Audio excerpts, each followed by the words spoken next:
ወደ የትንቢት ቃል የወንጌል አገልግሎት ሳምንታዊ መጽሐፍ ቅዱስ ጥናት ታዳሚያን በያላችሁበት የጌታችን ኢየሱስ ክርስቶስ ጸጋና ሰላም ይብዛላችሁ። በየሳምንቱ ከእግዚአብሔር ቃል በምናጠናበት በዚህ ክፍለ ጊዜ ይህ ከእግዚአብሔር ጋር ያለንን ግንኙነት በማሳደግ ዙሪያ እያጠናን 11ኛው ትምህርት ላይ የደረስንበት ጥናታችን ነው። በዚህ ትምህርታችን በመንገዳችን ስለሚያጋጥሙን መሰናክሎችና እግዚአብሔር ደግሞ በችግሮቻችን ውስጥ እንዴት እንደሚረዳን እንደሚታደገን እናጠናለን። በቅድሚያ የእግዚአብሔር መንፈስ እንዲያስተምረን እንጸልያለን። እንጸልይ። እግዚአብሔር አባታችን ሆይ እናመሰግናለን። በሁሉ የምትረዳን የምትደግፈን አምላክ ስላለህን ተመስገን። አሁንም በሕይወት የተለያዩ ውጣ ውረዶች ውስጥ ስናልፍ ደግሞ ጸጋህ እንዴት እንደሚያግዘን እንደሚያሻግረን ቃልህ የሚያስተምረንን በምናጠናበት ጊዜ የበለጠ እምነታችንን እንድታሳድግልን በአንተ ላይ መደገፋችን እንዲጨምር መንገዳችንን ለአንተ በሙላት አደራ ሰጥተን ከአንተ ጋር ባለን ግንኙነት ማደግ እንድንችል እርዳን። በጌታ በኢየሱስ ስም አሜን። የዚህ ክፍል ጥናታችን መሰናክሎች የሚል ርዕስ አለው። መሪ ጥቅሳችን በሮሜ 5 ከ3 እስከ 5 ላይ ይገኛል። ይህም ብቻ አይደለም ይላል፣ ነገር ግን መከራ ትዕግስትን፣ ደግሞም ትዕግስት ፈተናን፣ ፈተናንም ተስፋን እንዲያደርግ እያወቅን በመከራችን ደግሞ እንመካለን። በተሰጠንም በመንፈስ ቅዱስ የእግዚአብሔር ፍቅር በልባችን ስለፈሰሰ ተስፋው አያሳፍርም ይለናል። በእርግጥም በዚህ ጥናታችን የምንኖረው ኃጢአትና መከራ በበዛበት ዓለም ውስጥ እንደሆነ እናስባለን። የሆነ ወቅት ላይ ሁላችንም የእግዚአብሔርን ፍቅር እንድንጠራጠር የሚያደርጉን ሁኔታዎች ያጋጥሙናል። እነዛን መጋፈጣችን የማይቀር ሆኖ በመንገዳችን ይመጣል። ለእነዚህ መሰናክሎች ታዲያ ምላሽ የምንሰጠው እንዴት ነው የሚለውን ነው ይህ ጥናታችን የሚያሳስበን። አንዳንድ የመጽሐፍ ቅዱስ ገጸ ባህሪያት በልዩ ልዩ አስከፊ እንደዚሁም አስፈሪ ሁኔታዎች ውስጥ ሲያልፉ የሰጡትን ምላሽ በማጥናት እኛም በተመሳሳይ አጣብቂኞች ውስጥ ስንገባ የእነርሱን ምሳሌ ተከትለን እንዴት እንደምናልፍ የምንመለከተው ይሆናል። እንግዲህ በቅድሚያ ስለ ሕይወት ማዕበሎች እንመለከታለን። ቀጥለን ደግሞ በበሽታ ዙሪያ የመጣን ችግር እናጠናለን። ደግሞም ያልተጠበቀ ቀውስ በሕይወታችን ሲከሰት እንዴት አድርገን ያንንም እንደምንጋፈጥ እናይና ስለ ሐዘንም ደግሞ እንመለከታለን። በመጨረሻ ኢየሱስን በማየት ያለውን እውነተኛ ሰላምና ረፍት አይተን እናጠቃልላለን። በእነዚህ 5 ዋና ሐሳቦች ዙሪያ ጥናታችንን እንቀጥላለን። በቅድሚያ ስለ ሕይወት ማዕበሎች እንመልከት። በመጽሐፍ ቅዱሳችን በማርቆስ ወንጌል ምዕራፍ 4 ቁጥር 37 ላይ ብርቱ አውሎ ነፋስም ተነሳና ውሃው በታንኳይቱ እስኪሞላ ድረስ ማዕበሉ በታንኳይቱ ይገባ ነበር ይለናል። ምንድን ነበር ታሪኩ ብለን መጽሐፍ ቅዱሳችንን ሄደን ስናጠና በሌሊት የገሊላን ባህር በማቋረጥ ላይ እያሉ በማዕበል ውስጥ የተያዙ የክርስቶስ ደቀ መዛሙርትን እናገኛለን። እነዚህ ደቀ መዛሙርት አሳ በማጥመድ የተካኑ ነበሩ። ከመካከላቸው ለምሳሌ እነ ጴጥሮስ፣ እነ እንድርያስ፣ እነ ያዕቆብ፣ እነ ዮሐንስ ለነሱ በውሃ ላይ መጓዝና ደግሞም እንደዚህ ያሉ ማዕበሎችን መጋፈጥ መቋቋም የመጀመሪያቸው አልነበረም። ይሁን እንጂ ይህ ማዕበል እጅግ ከባድ ከመሆኑ የተነሳ እነዚህ የባህሩ ላይ ልምድ እጅግ በከፍተኛ ሁኔታ ያካበቱት እንኳን ሳይቀሩ ከአቅማቸው በላይ ሆነባቸው። አውሎ ነፋሱ ማዕበሉን ሲያስነሳው መርከቢቱ በውሃ ተሞላች፣ ሕይወታቸውም በአደጋ ላይ ወደቀ። ጊዜ ነው እንግዲህ ኢየሱስን በየት ነው ብለው የጮሁት። እርሱም ተኝቶ ነበር። የማይረዳን ስለምንድን ነው? እኛ ላይ ይህ ሁሉ ሲሆን ግድስ የማይለው እንዴት ነው ብለው ሲጮሁ እናዳምጣቸዋለን። የሚገርም ነው። በሕይወታችን በማዕበሎች ውስጥ እናልፋለን። አዎ ኢየሱስን እርዳታ እንጠይቀዋለን። ነገር ግን የተኛ ይመስል ዝም ሊለን ይችላል። መተኛቱም አይሰማንም። ነገር ግን እርሱ አብሮን እንዳለ መዘንጋት ፈጽሞ የለብንም። ጌታችን ኢየሱስ ክርስቶስ ተኛ ተብሎ የተጻፈበት ሌላ የትም ቦታ የለም። የሚገርመው በመጽሐፍ ቅዱሳችን ውስጥ አንድ ቦታ ነው። እርሱም በዚህ ማዕበል በዚህ ወጀብ በሚናወጡበት ጊዜ እንደተኛ እንመለከታለን። ግን ደግሞ የሚገርመው ማዕበሉን ዝም በል ጸጥ በል ብሎ ደግሞ በገሰጸው ጊዜ ጌታችን ኢየሱስ ክርስቶስ በእርግጥም ሁሉን ጸጥ አደረገ። እርሱ በእርግጥም ስለኛ ግድ የሚለው አምላክ ነው። በአንደኛ ጴጥሮስ ምዕራፍ 5 ቁጥር 7 ላይ እርሱ ስለ እናንተ ግድ ይለዋልና የሚያስጨንቃችሁን ሁሉ በእርሱ ላይ ጣሉ ይለናል። የተነሳብንን ማዕበል ጸጥ ማድረግ የሚችል ኃያል ጌታ ነው። ታዲያ ያን ጊዜ ማመስገንን መርሳት የለብንም። እርሱ ከኛ ጋር ካለ በምንም አይነት ማዕበል፣ በምንም አይነት ወጀብ፣ በምንም አይነት አስፈሪ ሁኔታ ውስጥ ብናልፍ እርሱ የሚያሻግረን ጌታ ካጠገባችን ሆኖ በድል ይመራናል። ይህን ነው በመጀመሪያው ጥናታችን የምንመለከተው። አሁ በህይወት ውስጥ እንደዚህ አይነት ድንገተኛ የምንያዝባቸው ማዕበሎች ብዙ ናቸው። ከነዚህ መካከል አንደኛው ደግሞ በሽታ ነው። በመጽሐፍ ቅዱሳችን ውስጥ በበሽታ ሲማቅቁ የነበሩ ሰዎች ወደ ጌታችን እየመጡ ፈውስን ያገኙበት ብዙ ታሪክ ተጽፏል። ከነዚህ መካከል አንደኛው 12 ዓመት ደም እየፈሰሳት ስትሰቃይ የነበረች አንዲት ሴት ፈውስን የሚሰጣት አንድ ሐኪም ባለመኖሩ ወደ ብዙ ቦታዎች ሄዳ ንብረቷን ጨርሳና ተስፋ ቆርጣ እንደነበር ይነግረናል ማርቆስ ምዕራፍ 5 ላይ። ዛሬም አንዳንድ ሀገራት ነፃ የሕክምና አገልግሎት ቢኖራቸውም በተቀረው ዓለም ግን እንደዚሁ የሚሰቃዩ ብዙ ሰዎችን እናገኛለን። ለማንኛውም ግን ሁላችንንም ሕመም በሰቆቃ አስሮና አስጨንቆን የምናልፍበትን ሁኔታ እንጋፈጣለን። ታዲያ ይህች ሴት በኢየሱስ ዘንድ መድኃኒቷን አየች፣ እምነቷም እንዳዳናት ቅዱስ ቃሉ በማርቆስ 5:27-29 ይነግረናል። ኢየሱስ የተካኑ ሐኪሞችን ተጠቅሞ ሊፈውሰን ወይም ደግሞ በቀጥታ በታምሩ ሊያድነን ይቻለዋል። ኢየሱስ ሸክማችንንና ጭንቀታችንን በእርሱ ላይ እንድንተወውና በእርሱ ላይ ያለውን ፈውስ ተለማምደን እንድንኖር ዛሬም ቢሆን የሚጠራን የሚጋብዘን አምላክ ነው። በማቴዎስ ወንጌል ምዕራፍ 11 ቁጥር 28-30 ነው የምናገኘው። ኑ ወደ እኔ ይለናል፣ ሸክም የከበደብን።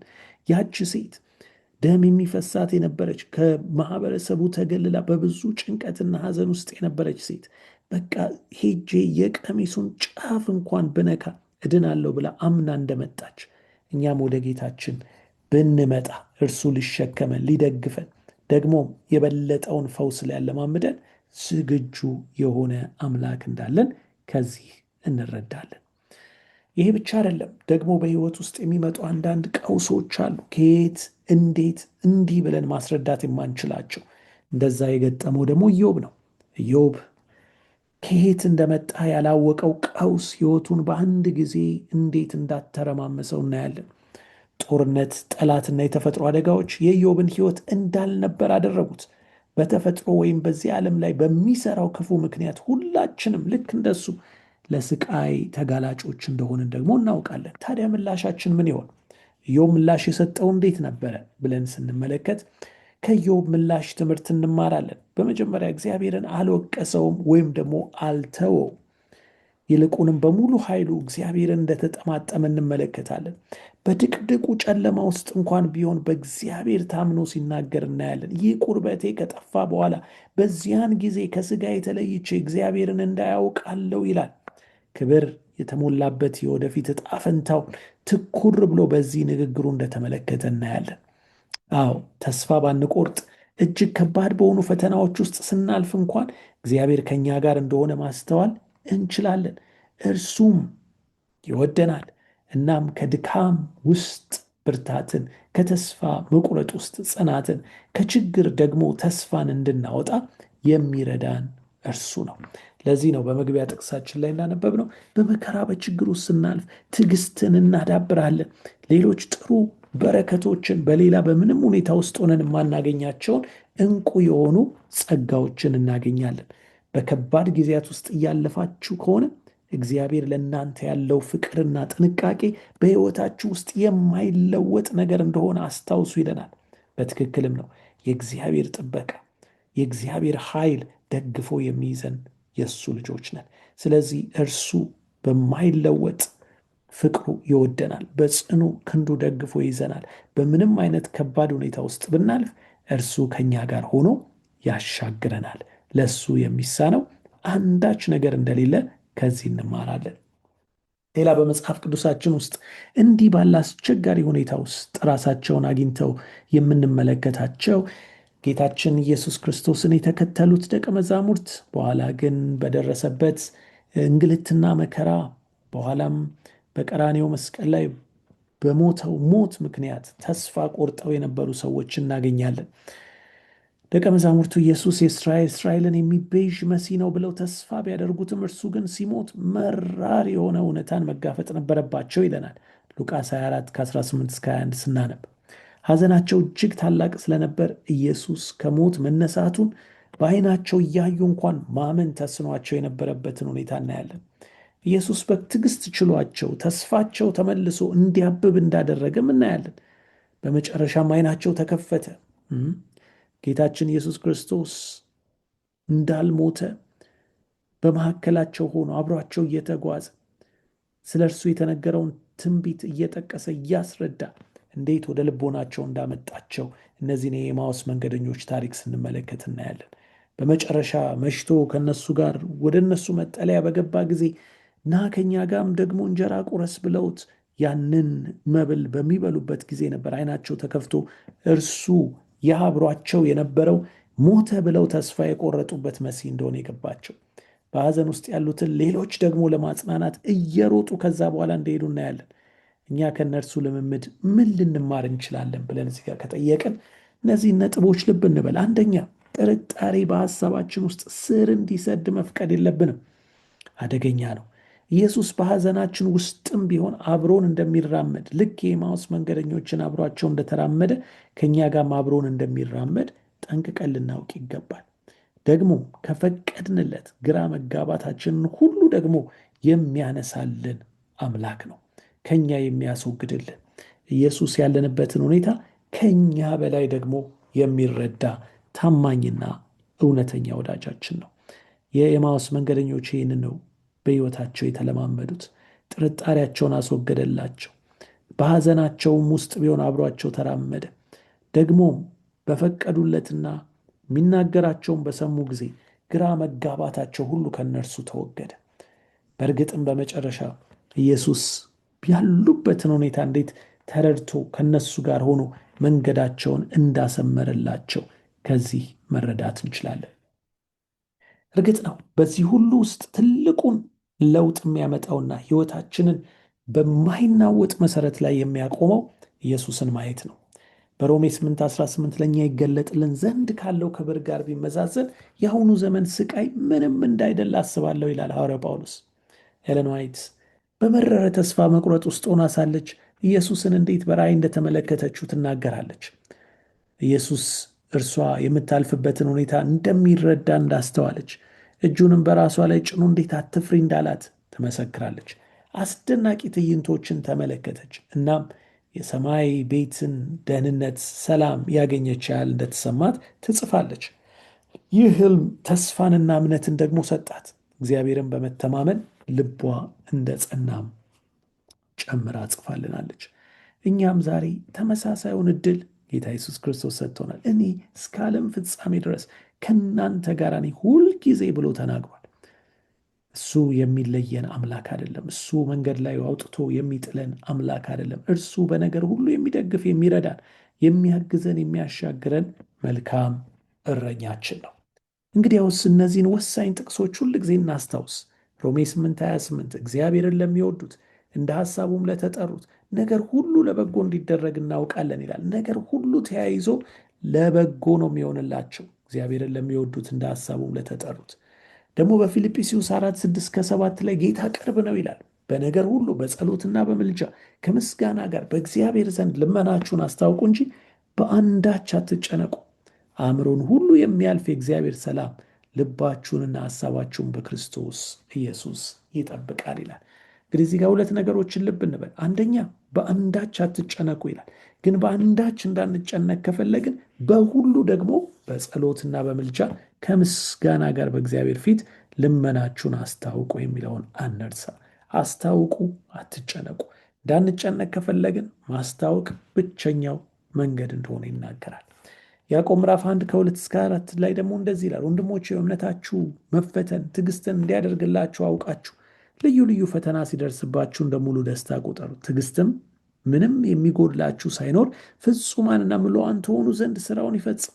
በፈተና የሚጸና ሰው የተባረከ ነው፣ ከተፈተነ በኋላም ለሚወዱት ተስፋ ስለ እርሱ የሰጣቸውን የሕይወትን አክሊል ይቀበላልና ይላል። እንግዲህ እግዚአብሔር ቃል የሚሸፋፍነው የሚደባብቀው ነገር የለም። ያልሆነ ተስፋ አይሰጠንም።